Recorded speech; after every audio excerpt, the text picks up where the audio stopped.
इदं सुरूपं तथा वा कलत्रं यशश्चारुचित्र धनं मेरुतुल्यम्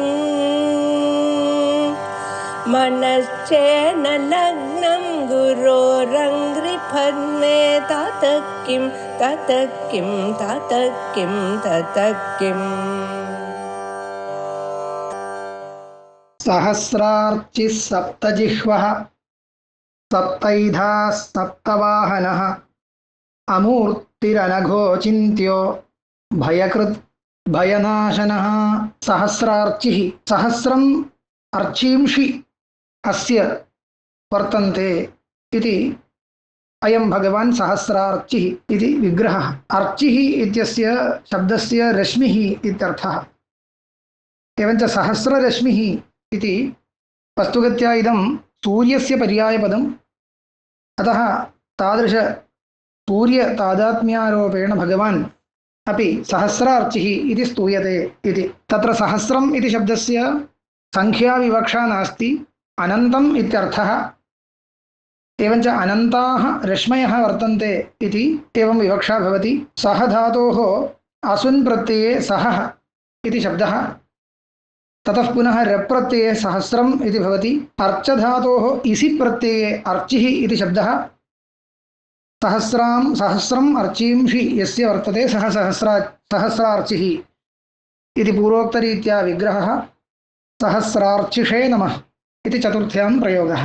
तदनन्तरं सप्तजिह्वः इति। सप्तजिह्वाः यस्य सप्तजिह्वाः अस्य अग्निरूपस्य इति सप्तजिह्वः। तत्र मुण्डकोपनिषदि काली कराळी इत्येवं रीत्या नाम्ना अग्नेः सप्तजिह्वाः प्रतिपादिताः वर्तन्ते।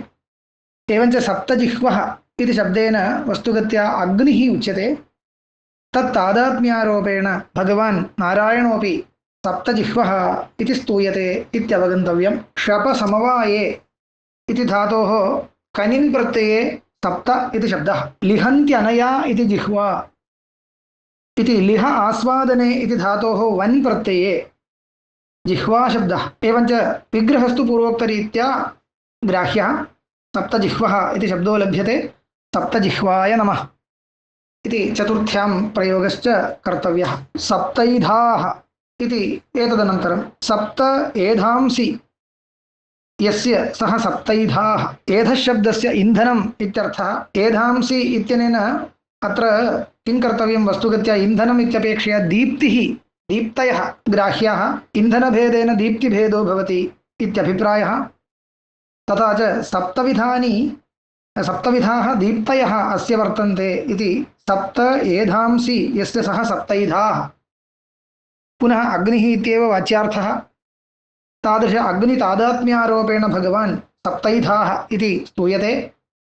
सप्तैधसे नमः तकारान्तशब्दः। सप्तैधाः सप्तैधसौ सप्तैधसः तस्य चतुर्थ्यां सप्तैधसे इति। सप्तवाहनः इति।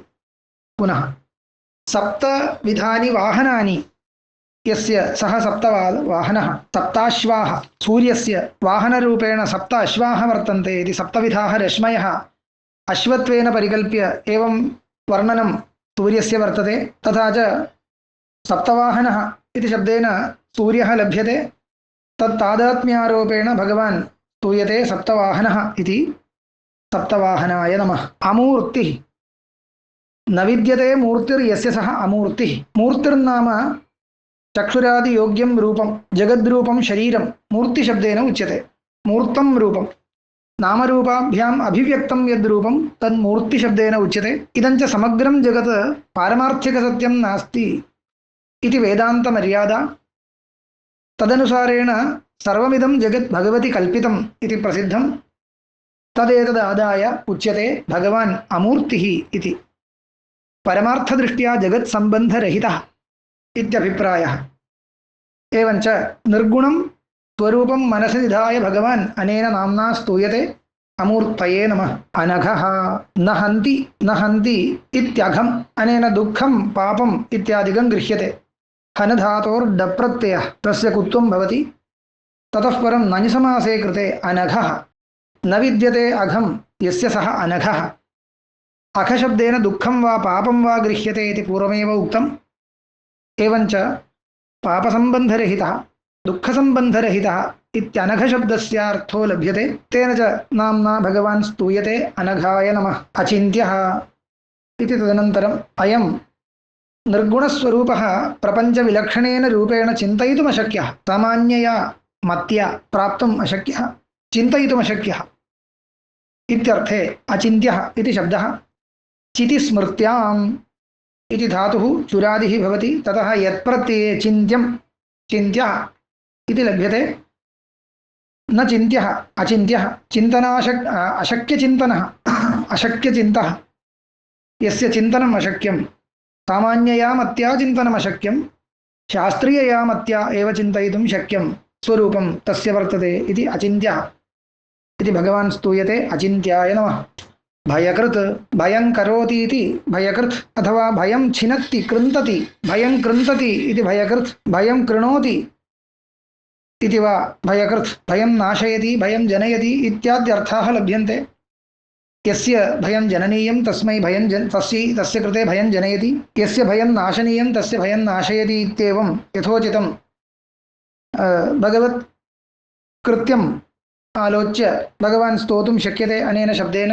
भयकृते नमः। भयनाशनः, भयानि नाशयति इति भयनाशनः। भयम् इत्यत्र भी धातुः, तस्माद् अच् प्रत्ययं कृत्वा भयशब्दः निष्पादनीयः। भयम् इति भयं नाशयति, भयानि नाशयति इति भयनाशनः।